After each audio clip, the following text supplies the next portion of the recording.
Hey guys, welcome to episode 3 of Deconstructing Darkness. I'm your host, River Pitlick, and this is going to be a shorter episode today. I just want to recap how crazy my life has been since I posted my survivor story, my ritual abuse survivor story, and just how things have not stopped since I posted that, whether it's a coincidence or not. Some things are definitely not a coincidence, I will say. First of all, I want to say thank you. Thank you to everybody that sent me messages, everyone that subscribed, everyone that's commented. I super appreciate any type of support, even if it's you just wanting to let me know that you see me and that you care about me. I really appreciate it. I think I've been dealing with these things in the dark for so long and been so quiet about it, and there's so much fear around coming out and speaking about these things that I think now that I don't really care what happens. I got my tires slashed the weekend that I released that episode. So I released that episode, I believe it was Memorial Day weekend, and I went to Montana. I'm a big post and ghost. I love to just leave, especially when it's something like that. It's very vulnerable for me to post, and I get anxiety when I post these things. Obviously, you have a lot of things come up. I mean, I get anxiety posting just a normal post, wondering if it's just trying to be a perfectionist about everything, let alone when you're sharing such intimate, scary details of your life. And so I went to Montana, had a great time up there. I came back. And a little bit of background, I have one vehicle that I own right now. It's just a Subaru. And I used to drive a big white van that was like a camper van that I renovated with my dad. And I don't drive that van anymore. I haven't driven that van in the last 9 months. I've sold that to my roommate, which is why it's still at my house, but I sold it. It's not mine. Anyone that knows me within the last year knows that that's not my vehicle, or probably last 9 months. And so I came back from Montana, and I saw that the back tires were completely flat on the white van. And I was like, that's kind of weird. Like, I bought new tires, I think it was only 2 years ago. There's still really good tread on there, but it's not my vehicle, so I'm not going to take the time to jack it up and take the tires off and go figure out what's going on. So I just left it. I was like, my roommate can take care of that and whatever. So I just went on living my life, and it was the first weekend in June, so I was really busy going out and celebrating Pride with my friends and stuff like that. And I think it was 2 weeks later that I went back to Montana. I had to come back early, though, because my dog stopped eating while I was gone, which my dog is 9 years old. He's never not ate. That's never been an issue for him. So when my roommate said that he had stopped eating, I was like, well, that's really weird. So I decided to come home a day early and monitored him and his health for a couple of days and decided that I needed to take him in, and he ended up needing a foreign body object removal surgery. He had a toy lodged in his intestines. And it was like so much to try to figure out what was going on with him. It was a lot of back and forth. And so anyway, we finally get the surgery done, and he's recovering, and then a week after he's having the surgery, he gets an abscess. So then I have to take care of the abscess, and he can't go up and down stairs. We have so many stairs. I was in full caregiver mode. I couldn't do anything for like 3 weeks. I was just bound to my dog, which was fine. I was just really glad that he survived and that we were able to pull together the funds to, do what I needed to do. He has health insurance. My dog has health insurance, and better health insurance than me, might I say. Much better. It's like a 70-30, and so they literally covered 70% of the whole entire thing, which was amazing. I didn't have to pay that much. I think it ended up being like $2,000 that came out of my pocket, and then the other $4,000 from insurance. So that was okay. It was just a ridiculous amount. $6,000 if your dog gets a toy stuck in his intestines. Some people would have to let their animals just die. That's crazy. And so I'm just grateful that I was able to keep him around because he's my rock. He's my actual rock. So yay, Indy, he's in full health, thank goodness. But while I was dealing with that, he's like starting to reach the edge of his recovery. It's July 4th weekend. I go out to my Subaru, and 3 out of 4 of the tires are flat. And I was like, that's weird. Why are they flat? And I kind of was like, maybe somebody slashed them, but more than that, I was like, I must have driven over glass. I must have driven through a construction zone, because I've never had 3 out of 4 of my tires be flattened. There's no way someone's slashing my tires. But then I turned and I looked at my van, and I was like, well, maybe someone is slashing my tires. So I had an air compressor. I filled them up. It was the 4th of July, so all the tire shops were closed that day. So I was like, I'll just have to wait until tomorrow. They only held our air for like 45 minutes, so I knew that they were punctured pretty badly. And the next day I went to the tire shop, and the tires on my Subaru are actually new. I just bought those when I was in Montana the first time. Fun fact, I drove to Montana on cords. Didn't know I had cords, didn't know I needed new tires. Didn't know. Thank goodness for my friends that were like, you need new tires before you go home. So I got new tires. The slash tires were all covered under the warranty, thank goodness. Took it into the tire shop. They did a dunk test, come back, and it was a woman that was helping me. And she was so like, I'm sure she could tell I was like in a trauma state because I was just like not sure what's going on, worried that these are slash. What if they are slash? And if they are slash, what does that mean? So she like came over, she sat down by me, and she's like, so someone did puncture your tire walls several times on multiple of your tires. And I'm just immediately had to have that confirmed. I was just like, what the actual heck? Like, it can't be somebody with my inner Utah. What the actual heck? It can't be somebody like a bitter ex that I've dated within the last 9 months, because any bitter ex that I've dated would slash my Subaru. They would not go for my van. They all know I don't own the van anymore. It just wouldn't make sense for them to be like, I'm going to commit a crime that's to a vehicle that's not even hers. So I don't think it was like some crazy bitter ex that I've dated over the last 9 months. It would have to have been somebody that thought that the van was still mine or attached to me, was not in my life enough to know that I've sold it and gotten another vehicle.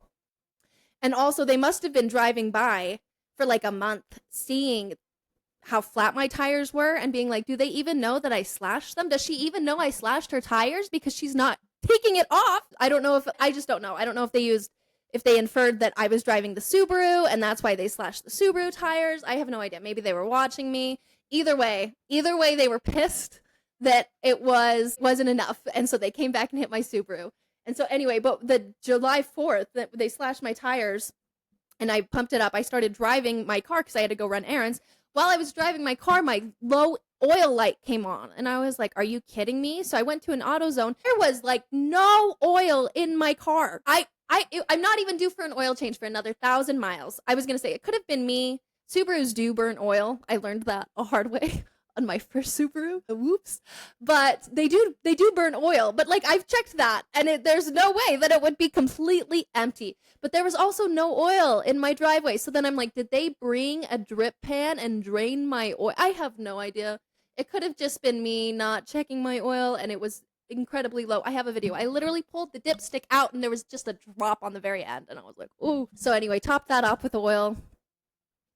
Got new tires. The insurance covered the tires, like I said. They won't cover the van tires. I'm going to have to take care of that myself. But anyway, all of this came as soon as I started talking about my satanic ritual abuse survivor story. And that's kind of crazy.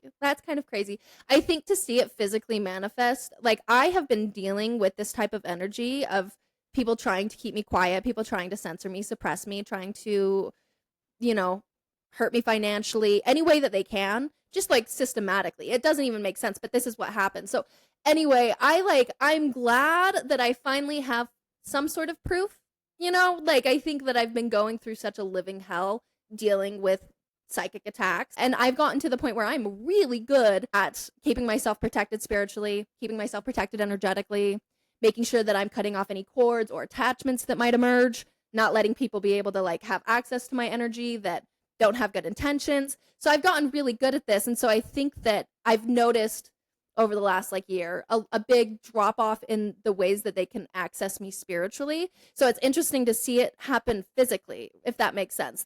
Oh, also this was an accident. This bruised nose and eye is not from anybody and hurting me or doing anything. I literally just, hurt myself going too fast into something. So that's why I have this bruise. The tire marks, I will say the puncture wounds, I'll post pictures. They stabbed each tire. I think there was only one tire that was stabbed one time. The rest were stabbed multiple times, 2 or 3 times. One of my tires was stabbed 4 times. They used the same hook knife on all the tires. So it was the same person, like a month apart. Would say that if you look at the tires, like if the tires were a body and this was a Dateline episode, they would say it was a crime of passion. Like the amount of puncture wounds in those tires, someone was pissed. Someone is pissed. I don't know if it's like, maybe it's one rogue individual that used to abuse me that's scared I'm going to out them. Or maybe it's an organized effort from a larger group. That's the thing. I have no idea. I have cameras now, though. I did call the police. The police said I would need cameras if I wanted to do anything. So now I have cameras, and if they come back, we'll at least get some sort of footage. I don't really know. But I think, too, when you do things like this, I've just worked really hard, like I said, to protect myself spiritually, but I've also worked really hard to protect myself physically. I have things in place. I'm confident that if something happened, I would be able to defend my life. Hopefully, it never comes down to that. But if something ever does happen, I'm not suicidal. I'm super not suicidal. I'm not in any danger of hurting myself. And anyway, this is just the reality that you have to face when you start talking about shit like this. And that's crazy. That's crazy. I want to share the story of, I think I mentioned her last time. Her name's Jennifer Guskin, and she's on X. If you want to go verify this, you can see all of her documents.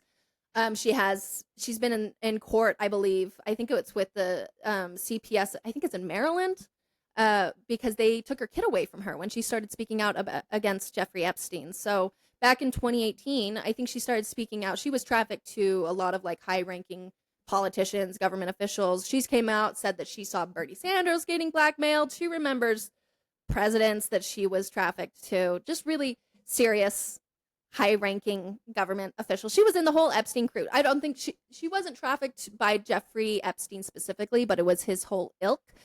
And she started speaking out in 2018 when I think she was like 7 or 8 months pregnant. And she gave birth. And CPS stepped in after she gave birth and made her take a drug test and came back and said that she failed the drug test and took her baby away from her. And then the details, this is such a long story, but then Jennifer ended up going to prison for 1.5 years. And she was a political prisoner for 1.5 years.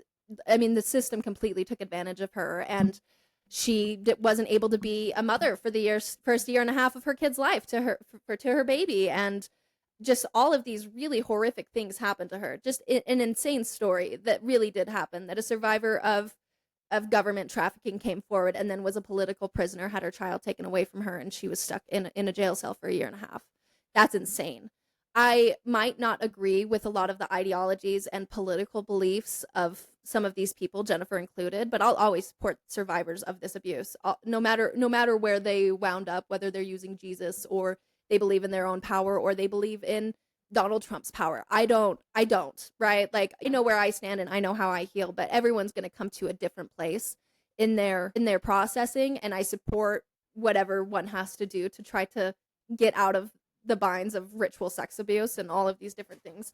So anyway, she's really proactive on her X. You can go to her account. I think it's CT Survivor 17, and you can find the documents that show that she didn't fail this drug test. It came back completely clean, and that they still took her daughter away from her. She is very open about this. She's been in lawsuits, like I said, so has been contacted. She works very heavily in DC. She goes up to DC and talks to senators and congressmen and tries to get awareness for. I think her big thing right now, or what she mainly focuses on, is the corruption inside of Child Protective Services. And we've seen this a lot. A lot of people, even like with the Diddy stuff, have accused CPS of being some of the traffickers for Epstein, and allegedly.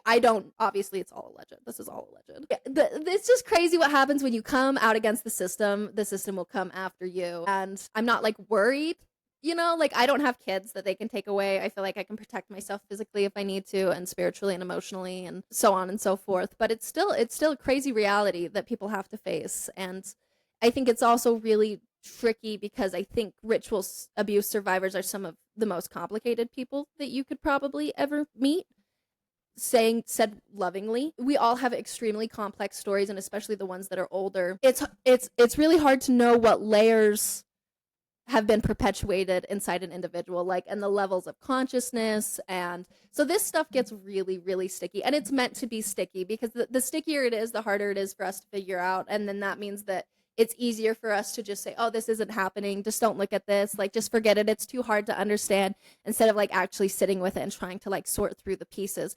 And there's so many puzzle pieces.